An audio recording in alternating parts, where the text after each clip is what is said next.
খুব বেশি ভালোবাসলে আমরা সেই মানুষটাকে পাই না। এটা কতটা কতটা ঠিক আমরা দেখব, যখন আমরা কোনো মানুষকে খুব বেশি করে ভালোবাসি না, তখন সেই মানুষের প্রতি একটা স্বাভাবিক রাগ অভিমানটা খুব স্বাভাবিক আসে।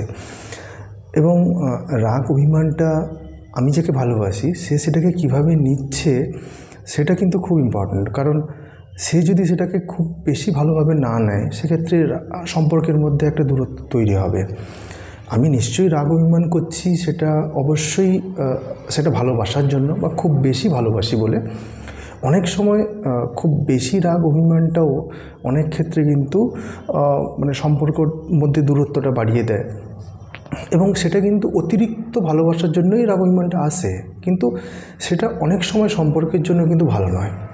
শুধু রাগ অভিমান পর্যন্ত ঠিক আছে, কিন্তু যখন আমরা কারোর উপরে অধিকার দেখাই, আমরা বলি না যে যখন আমরা সম্পর্কের মধ্যে বলি যে তুমি শুধুই আমার, এই ধারণাটা কিন্তু সম্পর্ককে অনেক ক্ষেত্রে সম্পর্কের দূরত্বটাকে বাড়িয়ে দেয়।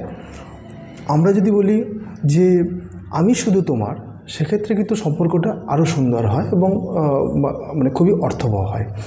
তো সেক্ষেত্রে আমরা যদি অত্যধিক ভালোবেসে যদি কাউকে আমরা অধিকার দেখাই, সেটা কিন্তু অনেকে সেই অধিকারটাকে কিন্তু খুব ভালোভাবে নেয় না। কারণ আমরা অনেক সময় স্বাধীনভাবে কাজ করতে বেশি পছন্দ করি, কিন্তু আমরা ভালোবাসি এই নয় যে কেউ আমাদেরকে কোনো কিছু আমার বিরুদ্ধে কিছু চাপিয়ে দেবে, সেটা সবাই মেনে নেয় না। সেটা মাথায় রাখতে হবে যেন আমি আমার পার্টনারকে খুব ভালোবাসি, কিন্তু সেটা যেন সেই অধিকারবোধটা যেন তার উপর চাপিয়ে না দিই। তার মতামতের গুরুত্ব থাকবেই, এবং তার জীবন এবং তার একটা স্বাধীনতা থাকবে যে কোনো কিছু সিদ্ধান্ত নেওয়ার ক্ষেত্রে। তার যেটা ভালো সে সেটা করবে, এবং সেটাকে সহমত পোষণ করা। এবং অত্যধিক ভালোবাসলে অত্যধিক অধিকারবোধটা চলে আসে, এবং অধিকারবোধটা কিন্তু অনেক সময় সম্পর্কের জন্য কিন্তু ভালো নয়। আমরা যদি সম্পর্ককে সুন্দর করতে চাই, তাহলে কিন্তু পারস্পরিক বোঝাপড়াটাই কিন্তু জরুরি। আমরা উল্টে সেই মানুষটার উপর অধিকার বোধে, হয়তো এটা আমাদের কাছে কিন্তু অবশ্যই ভালোবাসা, যে আমরা কিন্তু ভালোবাসার জন্যই কিন্তু আমরা অধিকার দেখাই, কিন্তু এর থেকে সেই সম্পর্কটা কিন্তু আরও ভালো থেকে কিন্তু আরও বেশি দূরত্বটা বেড়ে যায়। সেখানে কিন্তু কখনোই এই সম্পর্ক পুরোপুরি ভেঙে যায়। এটা কিন্তু খুব অতিরিক্ত ভালোবাসার জন্য এটা হয়।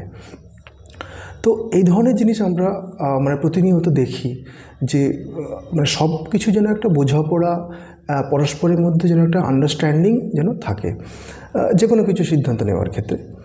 এবং অনেক ক্ষেত্রে আবার দেখি যখন আমরা কোনো জিনিস খুব সহজে পেয়ে যাই, সহজে পাওয়া জিনিসকে কিন্তু আমরা খুব একটা বেশি গুরুত্ব দিই না, কারণ আমরা জানি যে সেই মানুষটা আমাকে ভালোবাসে।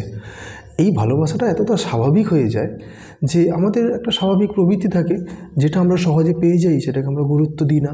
এবং যখন আমরা কোনো জিনিসকে গুরুত্ব দিই না, তখন কিন্তু সেই জিনিসটা পরপর অনেক ক্ষেত্রে গুরুত্ব হারিয়ে যায়। এবং অনেক ক্ষেত্রে আমরা যে মানুষটা আমাকে অত্যধিক পরিমাণে ভালোবাসে এবং আমার প্রতি দুর্বল এবং আমার প্রতি সম্পূর্ণ নির্ভরশীল, তাকে আমরা অনেক সময় অনেক কিছু চাপিয়ে দেওয়া বা তার প্রতি গুরুত্ব কমে যাওয়া, এই জিনিসটা আমাদের একটা সাধারণ একটা খুবই ন্যাচারাল একটা প্রবৃত্তি আমাদের। এটার জন্যও কিন্তু সম্পর্ক নষ্ট হয়।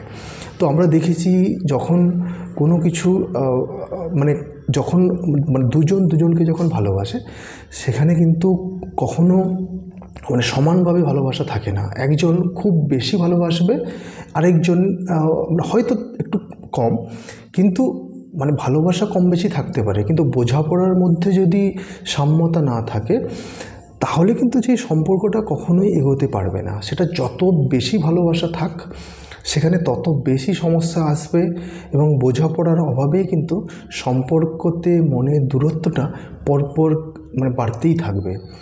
তো এভাবেই কিন্তু সম্পর্কতে হয়তো এই সম্পর্কের মধ্যে কখনোই ভালোবাসার অভাব ছিল না, কিন্তু সম্পর্কটা বোঝাপড়ার অভাবে কিন্তু এভাবে অনেক সময় খুব গভীর সম্পর্কও কিন্তু নষ্ট হয়ে যায়।